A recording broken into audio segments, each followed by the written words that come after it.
All right, folks, got the bike up in the air. Basically, since I'm going to be taking all this stuff out and I'm going to be changing this out and the sprocket out, I'm not going to record all of it. It's all pretty self-explanatory. I'm going to take this off. I put some wedges underneath my wheel. It makes it a little easier getting the axle in and out. So then I'm going to pop that off. It's a 32 millimeter, and then I'll drop the wheel out. And then while the wheel's out, I'll put the sprocket on. I'll show you guys how to do that. The rest of this is pretty similar to just about any other bike. I'm going to install the axle adjusters. I'll probably do the sprocket off the bike down there, and I'll show myself doing that part because that's a little bit different. But other than that, that's pretty much it. I'll update you in a few minutes. All right, so update. Got the rear wheel out. I took these off. These are the blocks. We're using this spacer that was behind the bolt.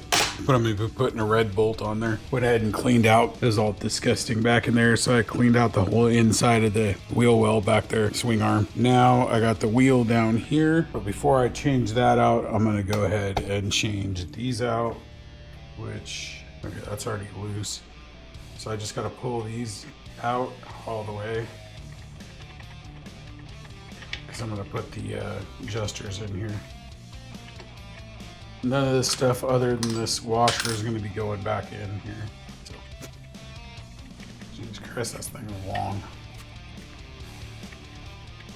So I'll just do this side and then I'll do the other side off camera so you guys don't have to watch it, because it's going to be exactly the same before I install it. I just use WD-40. It does really good at taking all the crap off these. Especially this like porous metal or aluminum or whatever it is. So I'll just clean it up real quick before I put the new thing on there. So then we got our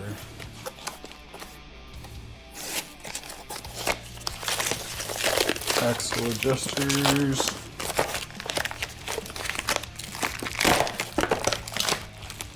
So that's them there. Gonna look really good.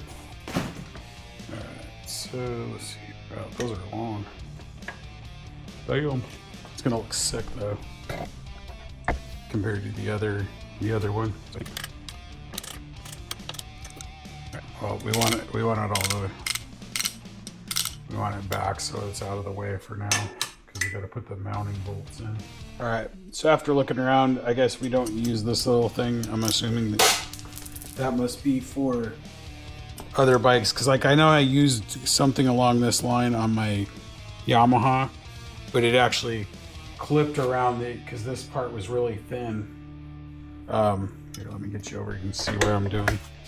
So this part, the rear end of the axle, is super thin, so it actually hooked around the rear of the axle. But this one's so wide, if I put this on there,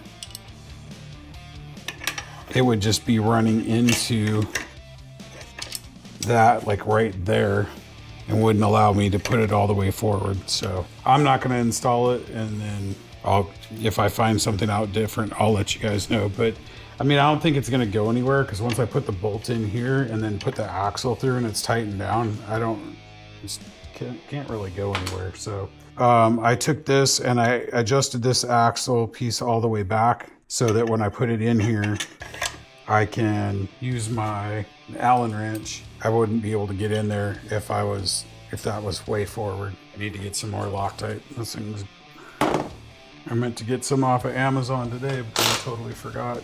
I'm just gonna put blue Loctite on it. I mean, I don't plan on ever taking it off, so I could, I guess, go red, but I don't think it's gonna be that big of a deal. So I'll just put blue on it.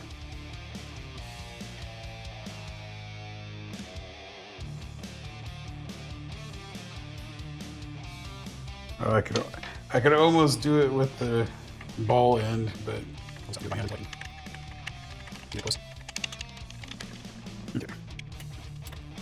okay, got that nice and snug. I'm gonna pause it there because I am gonna basically do the same thing on the other side, so you don't need to watch me do it again. And then obviously I'll do the sprocket, because I got to do that before I put it back in, and I can't really do anything else on this until I get it in. Although I am thinking about running this all the way forward so that I can count clicks on the way back.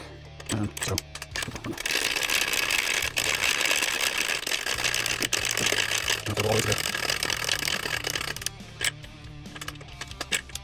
So it's all the way up against the screw. So then I'll count. I can still use the digit because it's got the little tick marks right here. But I'm also I want to see how many clicks it is out from there too. So I can kind of like double check. That's what I did with my Yamaha, and it seemed to work pretty good. So, all right, I'll pick you up in a minute when I do the sprocket. All right, so now that I got this down here, this thing is disgusting. From the that initial like packing grease they put on it. So I normally don't put gloves on, but that shit's nasty and sticky, and I don't want it all over my hands. So now I gotta pop this out.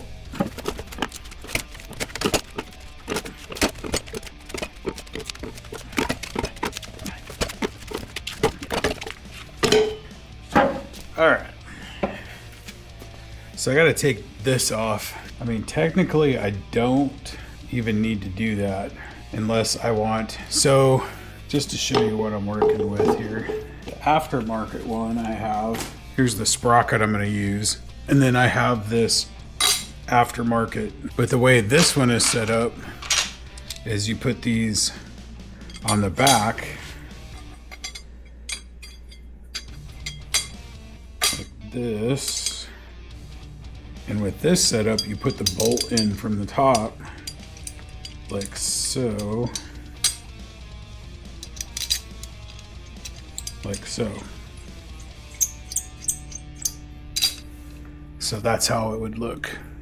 So it'd be black rotor, red holder, and then the silver bolt. I got black bolts because I got some black bolts for this bike, which it obviously came with the ones that are like this, where this piece has the stud that comes up through the top and then you put a bolt on the outside. So I'm trying to decide whether I want to pull all these off, reuse them on this one so I can use my black bolts. But like the more I look at it, the more I'm kind of liking the silver contrast. So if I put the other ones on, it'll be like that. All right, I'm gonna go do some thinking on this because I haven't decided what I want to do. So yeah, I'm gonna pull one of those out at least and then see which one I like better. All right, just so you know, I just pulled all the bolts out of this one because I remembered once you pull them out on the back side of it is this spacer piece. And I need to use that on the new sprocket.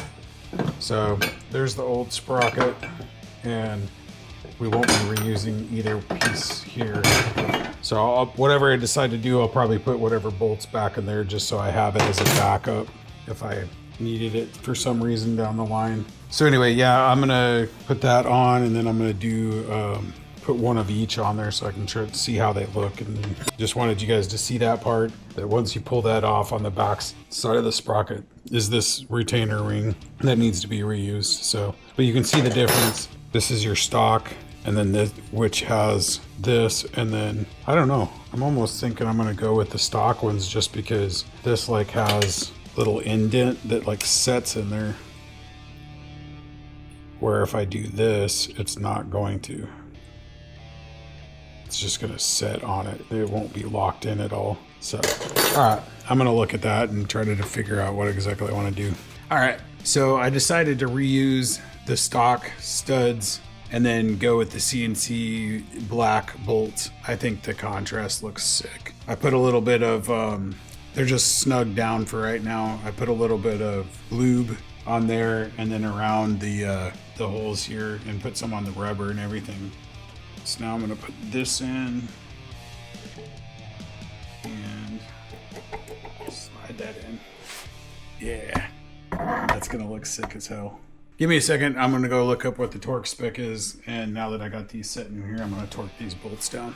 Okay, so I looked it up and it's 50 Newton meters, so we're gonna go ahead and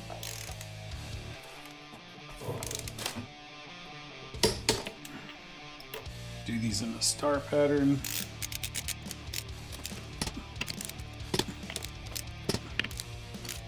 And then usually once I do that, then I usually go one more round. All right, so now I'm going to get this put up in the bike, start putting the chain and all that stuff back on. I will show you once I get it in and get the chain on. All right, folks, so I just wanted to show you what it looked like all done. So put my spool on, put the axle slider on. You'd already saw me putting this on. I just ran the axle through, put the new bolt on, or put the axle bolt back on, and then adjusted the chain. Only thing with these Aprilias, at least this year, where it has the down swoop swing arm, is I had to take the guard off and check this chain slack up here, because there's not enough room to do it down there. Just wanted to look. I think it really looks good with the black. And I didn't mention it earlier. So this is actually, this sprocket is 2 teeth higher. So I'm gonna have to recalibrate the speedo for that when I take it out riding the first time. So comes with a 41, I believe, and I got a 43 on there. And the side, I think it looks really good, really clean. So, all right, yeah, so that's it for Wednesday. Day 4. I'm not really sure that's pretty much most of the projects that I have parts in for now. I'm gonna probably call it good for right now. I'm gonna keep updating this series as I do stuff, but I mean, there's not a ton left. I'm gonna end up putting some different covers. I'm gonna take this plastic piece off. I got Bonamici covers coming in for that. For the clutch, or for the stator or alternator, I don't know what they call it on this bike. And then I have one coming in for the clutch, also Bonamici. And then once I take that off, there's a silver timing cover under here that I already have the red cover for. So that'll go on. I'm trying to think. I got a red radiator cover coming in. So when that comes in, I gotta pull all this out and I'll be putting that in. I'm gonna flush the radiator, because this year they had some issues with the stuff not being diluted correctly, so I'm not going to take the chance, and I'm going to go ahead and flush it out and put I think it's called Engine Ice is the brand that I'm going to use. Got that coming in the mail as well. There was like one other thing, I think, but anyway, that's going to do it for tonight. Hope you all have a good one, and I'll catch you on the next one. All right, peace out. Hey everyone, thanks so much for watching this video. If you enjoyed it, make sure to give us a thumbs up and hit that subscribe button if you haven't already.